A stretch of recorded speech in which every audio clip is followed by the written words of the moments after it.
Please sit down. Good morning, everyone. I want to acknowledge an extraordinary array of individuals who've come together with a sense of purpose and the realization that this moment in time calls for action. And I want to thank our Police Commissioner, Jessica Tisch, in the City of New York, doing an extraordinary job. You'll be hearing from her momentarily, as well as my adopted home in Albany, our Commissioner of Police, Brendan Cox, our police chief. We also have members of our district attorneys, District Attorneys Association. I'll be speaking to them as I leave here this afternoon, and thankful for their support as well. We have our local district attorneys from the city. We also have traveled here, Bill Fitzpatrick from the Onondaga DA's office up in near Syracuse. We also have the newly elected head of the New York State Sheriff's Association, and that is Juan Figueroa, and many other partners in law enforcement. And I'm always grateful to them every day of the week for what they do for us. So our police chiefs, our district attorneys, our faith leaders, thank you for reminding us of the presence of God in our lives and how we are all here to protect God's children. And as well as our advocates. I'm so proud of the work you do. You really give me hope when I see how you're out there in the cold and in the heat over the summer, and just out there doing what you know we are called to do at this time. From day one, keeping people safe has been my #1 priority. For 4.5 years, I have partnered with law enforcement leaders across the state. As I mentioned, many of them are joining us here today. We've worked hard to drive down crime, reform our laws, and provide more tools to put criminals behind bars, those who would do harm to our communities. But all of us have a core belief that public safety must be pursued lawfully, transparently, and with humanity. And yet these very principles have been abandoned by our federal government and our immigration officers. In every corner of our state, New Yorkers are feeling traumatized and stunned as they watch federal agents carry out unspeakable acts of violence in a country they no longer recognize. They're questioning whether our own federal government, their own federal government, is there to help them or to hurt them. And for weeks, our eyes have been turned to the horrors unfolding in the streets of Minneapolis, where federal agents murdered Alex Preddy, 37-year-old American citizen, an ICU nurse at a VA hospital, a protector and a patriot. Earlier this month, in that same city, federal agents shot Renee Good in the face as she was looking to leave in her vehicle. A mother of 3 killed in cold blood. For what? Exercising her First Amendment rights. And yesterday, Minneapolis Mayor Jacob Frey implored fellow leaders around the country to speak up because they know their county, their city, their state could be next. We hear that call. We have heeded that call. And both the Minneapolis murders and the Trump administration's response to those murders has been nothing short but callous and yet sadly predictable. What do they do first? Step 1, deny responsibility. Step 2, smear the victims, call them domestic terrorists without a shred of evidence. And step 3, tell the American people not to believe what they're seeing with their own eyes. Someone should alert the White House that in a democracy, the government does not get to rewrite reality after the fact. Not here in this country. And what has become so apparent, that this is not just about immigration policy. This is about a blatant, dangerous abuse of power. And I'm so much so that I'm reminded of Thomas Paine's sentiments. Anyone's watching Ken Burns' American Revolution. Tyranny, like Hal, he said, is not easily conquered. That's true. But they conquered it 250 years ago. We are called to act in this moment of tyranny. This is about a rogue federal agency that's been unleashed on the American streets for the sole purpose of creating chaos, carnage, and fear. The Trump administration has encouraged these agents to treat the American people, as if they are the enemy, with their inane quotas executed by masked, armed, poorly trained paramilitary forces.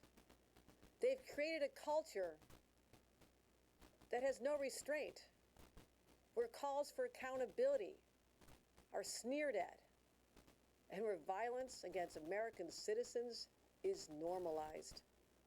Nationwide, over the last 13 months, ICE has detained hundreds of individuals, including thousands of individuals, including hundreds of U.S. citizens. Dozens of people have died in their custody. And this is the inevitable result of leadership that values force over law, fear over facts. And as I said, the leader of this, Kristi Noem, has forfeited her right to lead and should resign immediately. Do the right thing. Go home. No longer serve in that important role. Put someone in there who understands the boundaries of the laws. And while much of this country seems unrecognizable, here in New York, we know who we are. That is precisely why we must step in now and act immediately. Now, as I said, my top priority is protecting New Yorkers. When individuals enter this country illegally and commit crimes, I want them arrested and tried.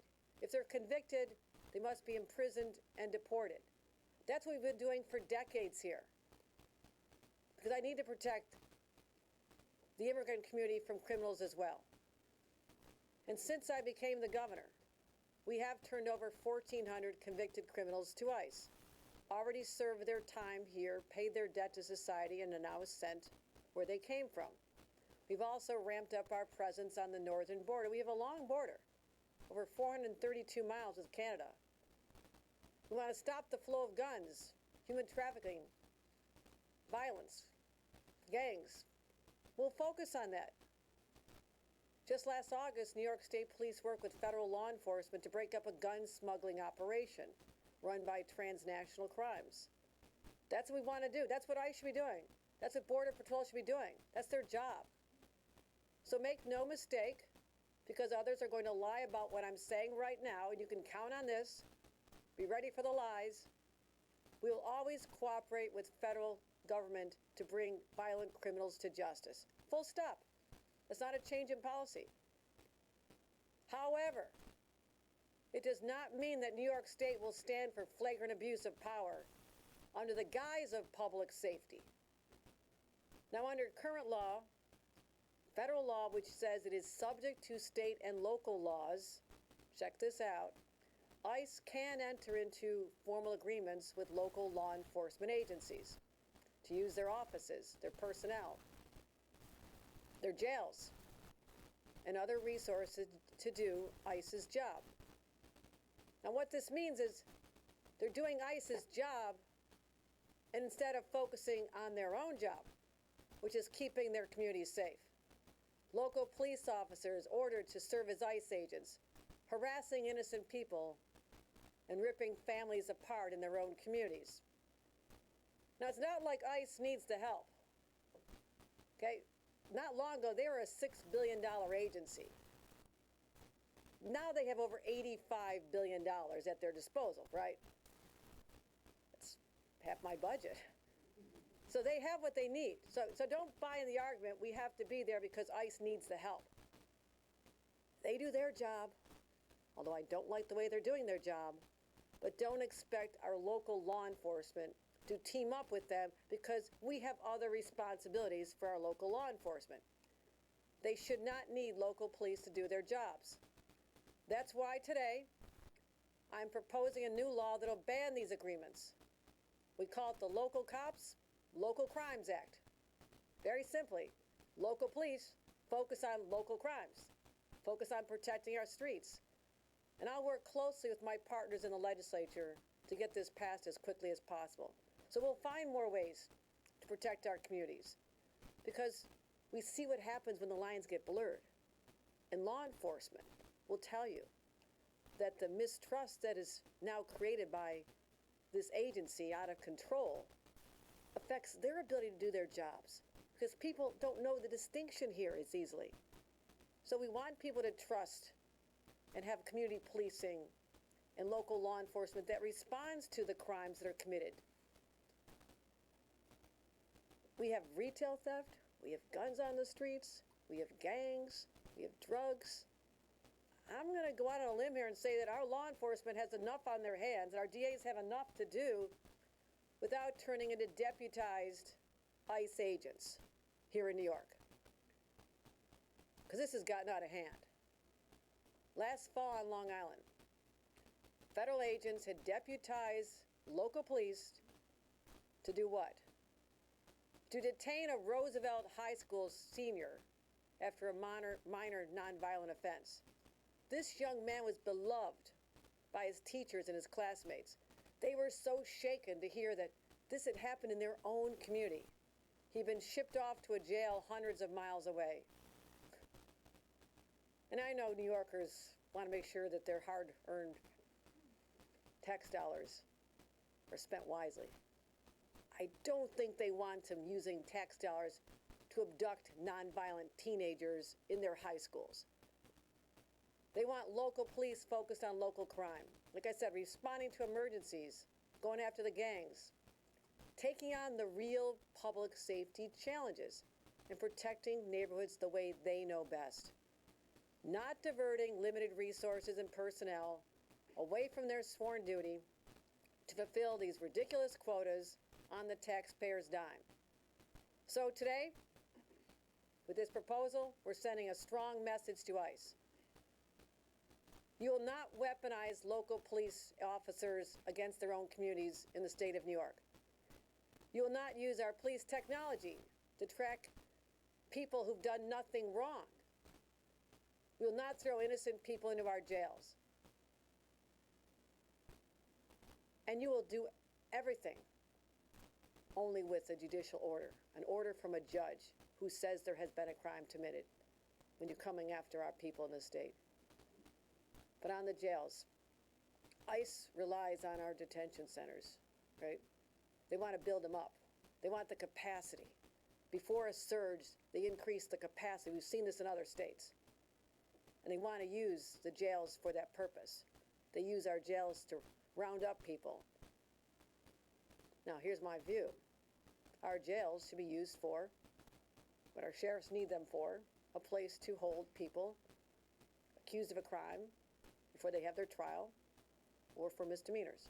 There is a purpose for the jails now.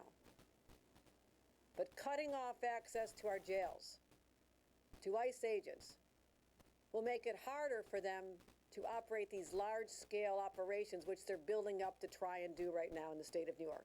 We've seen the warning signs. It's happening. That's what they did in Minneapolis. Get large-scale detention centers, use the local jails for these purposes, and that's what we want to head off. Now, I'll say it 100 times because you're going to hear differently out in the streets, probably being tweeted out right now. Local police will continue to help federal agents track down violent criminals. This never has changed. It never will change.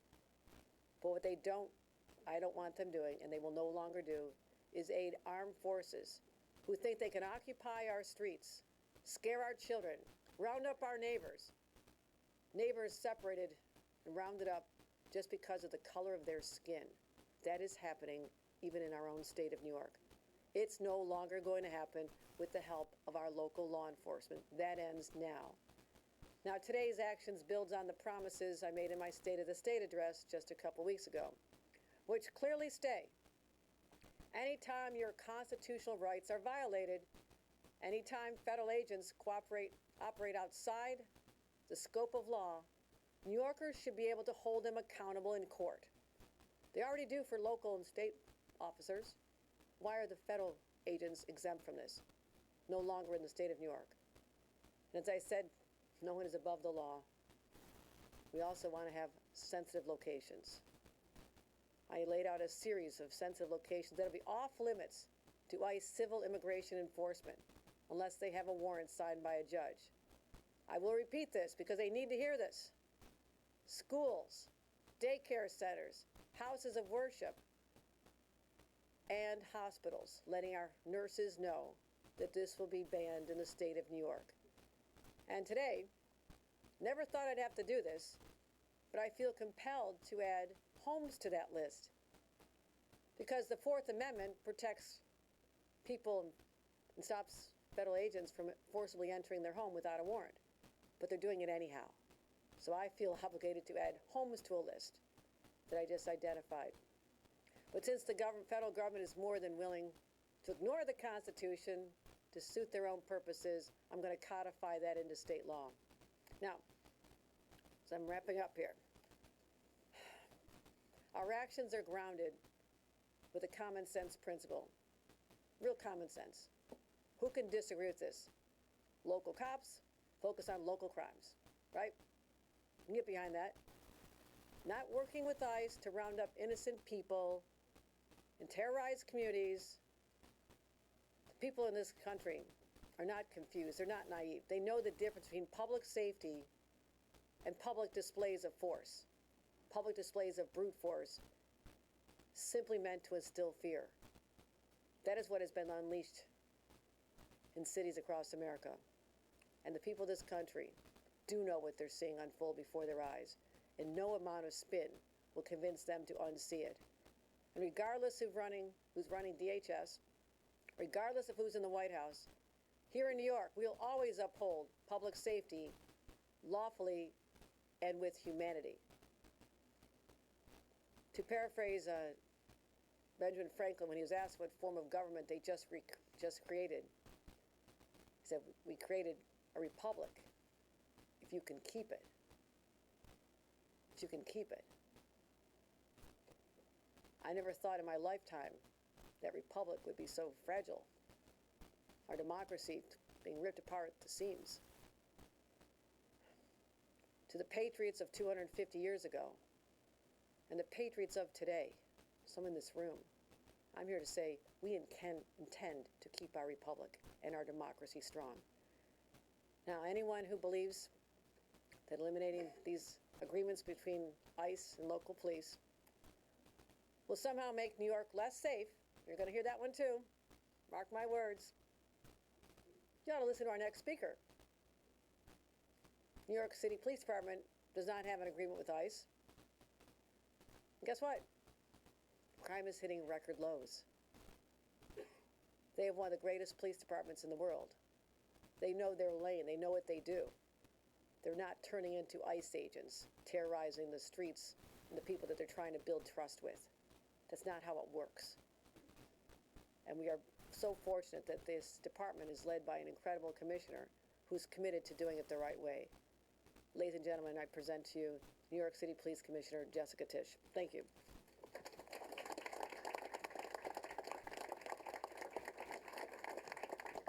Thank you, Governor Hochul, for your leadership on this issue and for your unwavering support of the New York City Police Department. The NYPD stands with the governor in support of this crucial legislation. Plain and simple, in 2026, local police departments should not be turned into federal immigration agents or pushed into responsibilities that undercut effective local policing. Earlier this month, I was privileged to stand with the governor to announce our 2025 end-of-year crime stats, which reflect exactly that. The lowest number of shooting incidents and shooting victims on record. The safest year on our subways outside the pandemic years since 2009. Major crime down in all 5 boroughs. That is the direct result of this department doing the work that we are tasked with, focusing on crime and public safety. Now let me be clear. The NYPD does not engage in civil immigration enforcement, period. We do not ask people about their immigration status, and we do not do civil immigration enforcement on behalf of the federal government. At the same time, that approach has never prevented us from working closely with federal partners, the FBI, the DEA, for example, on serious criminal matters. We have deeply important partnerships with federal agencies, and we work side by side with them on a variety of cases that are vital to public safety, including terrorism, violence, guns, and gang cases, regardless of the subject's immigration status. That cooperation is important and it continues, and this legislation does not interfere with that work. But when federal immigration operations come into a city and generate fear, anger, unrest, local police do not get to walk away from the consequences. They are the ones who stay, who respond to the next 911 call, who work to keep neighborhoods stable, and who have to rebuild trust that may have been damaged by actions that they themselves did not take. That makes the job harder and our communities less safe. Let me be clear, the NYPD is committed to doing the work and building the trust that will ensure the safety of every New Yorker. So thank you again, Governor Hochul. We appreciate your partnership on this issue and your continued commitment to public safety. I'll now introduce Albany Police Chief Brendan Cox.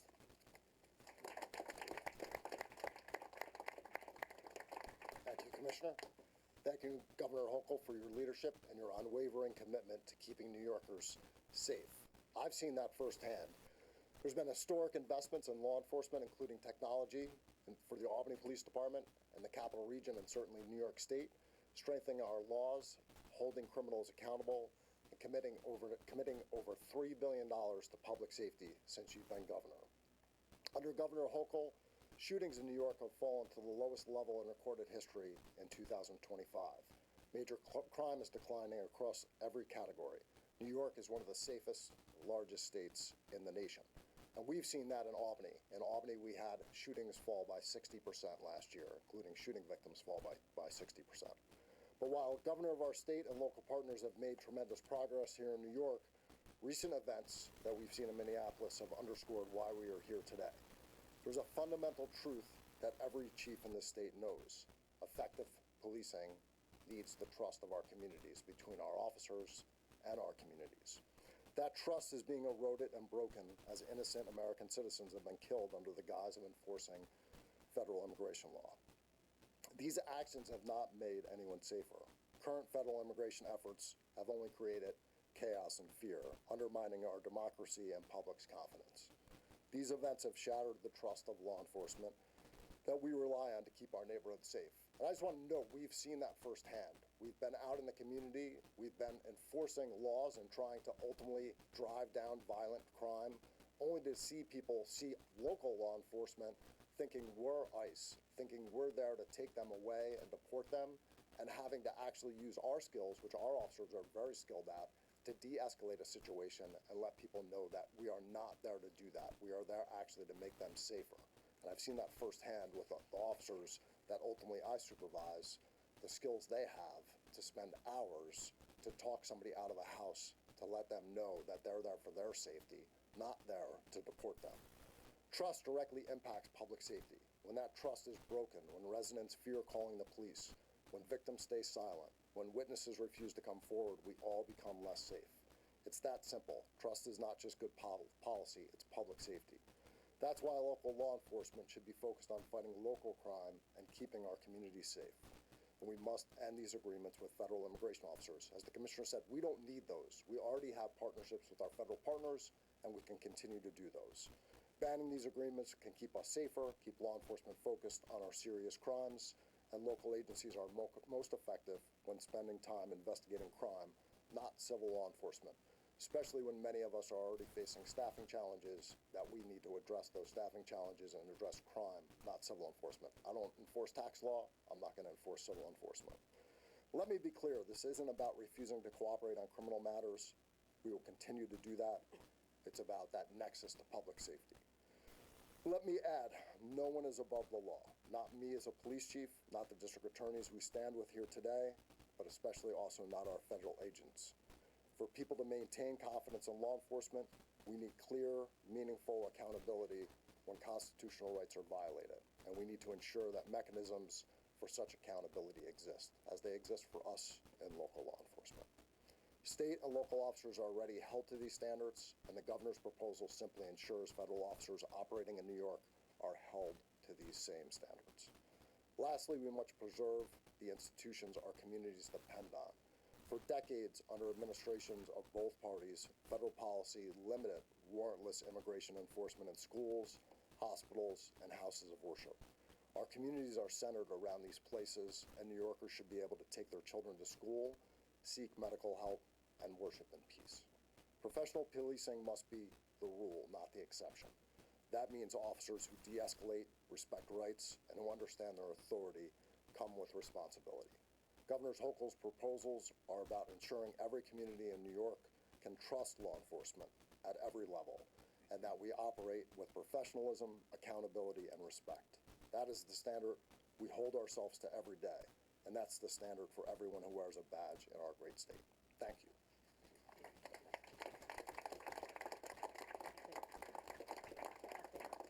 Thank you, ladies and gentlemen.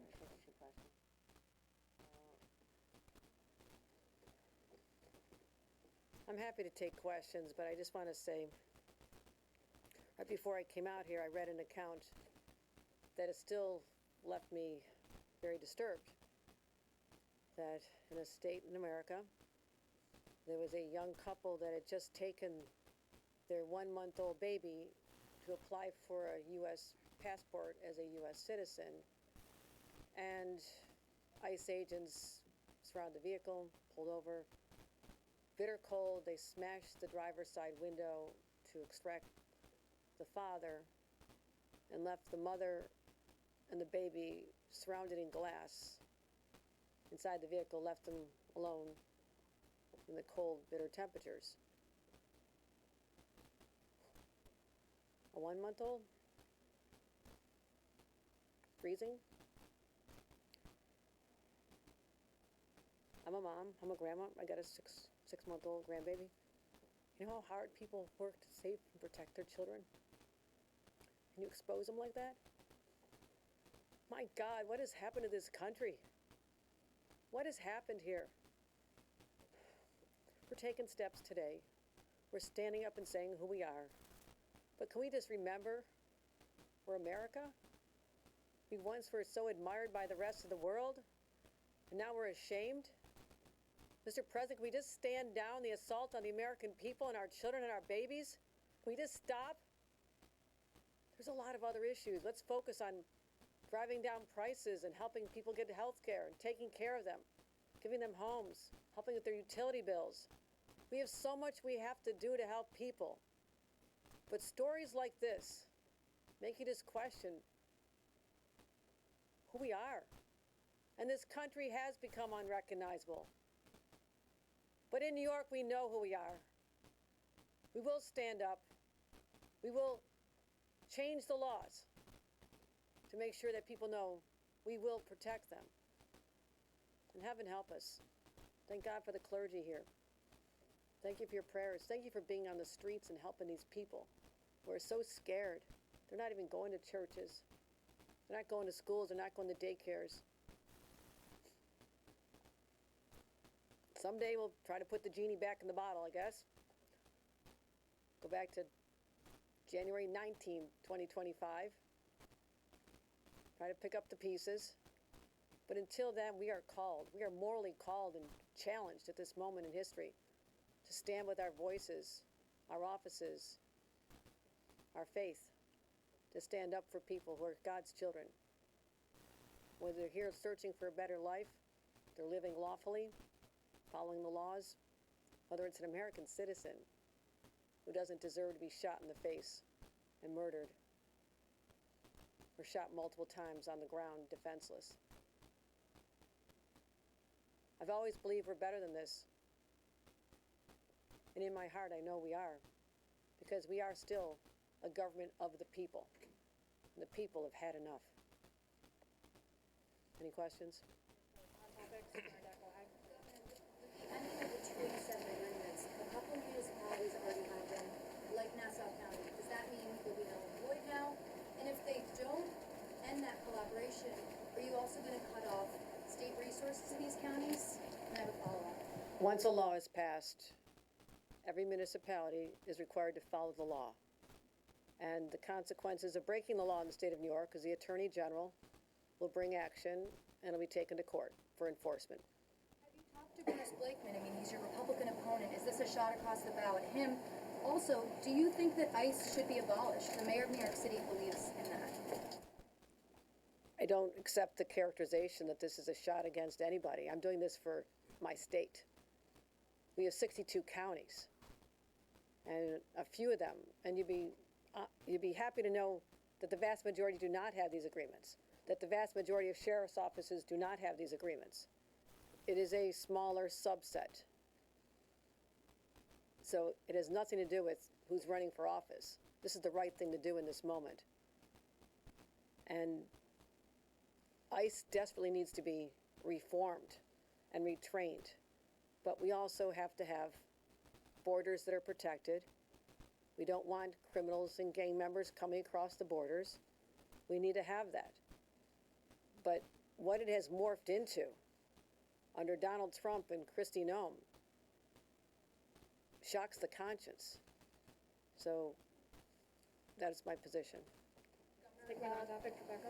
What has changed since your State of the State that you're now proposing this? You've been asked about the New York for All Act, for example, which this is a key component of several times, and you have either demurred or said you are not ready to support it or don't want to impede local sovereignty. So what has changed? No, this was not supported by the legislature. It hasn't been passed, right? New York, if you're referring to New York for All, it only passed one of the houses of the legislature last year, so it's never gotten to my desk, number one. But yes, there are elements that are certainly important, and I want to have the conversations with the legislature. New York for All originated with the legislature, so we'll be having conversations as we go forward. But this is something that I feel that as I survey and find out how many of these agreements we actually have and how they're being abused. I think it was, the first trigger was, so who went after the high school student? It was local police officers. As I gathered more information, I realized this is being abused in our own state, and I needed to take action. But certainly Minneapolis focus all of us on constant communication. And although we were talking about this in December, so I don't know what date it changed, Rebecca. It's just I announced a number of policies. You'll be hearing more, and this is not the end. This is not the end of the conversation. We're going to continue doing more and working with the legislature to get this over the finish line. Any other topics? All right, thank you guys. Well, actually, the police commissioner left and had a couple questions for her. Have either you or the police commissioner had conversations about potential increased ICE presence in New York City? Because we haven't seen what we've seen in Minneapolis. Are you worried that we could? Have you had any indication from either Trump or Tom Homan? No, but I see the signs. They're building up capacity to detain people because right now they don't have enough capacity to do the large-scale surge of ICE agents. I'm not saying they will. And I hope to God they don't come because our police are busy enough.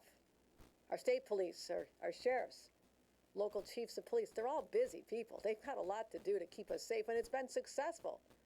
You can't dispute that the crime is down in the state of New York because of a lot of hardworking people, some standing behind me.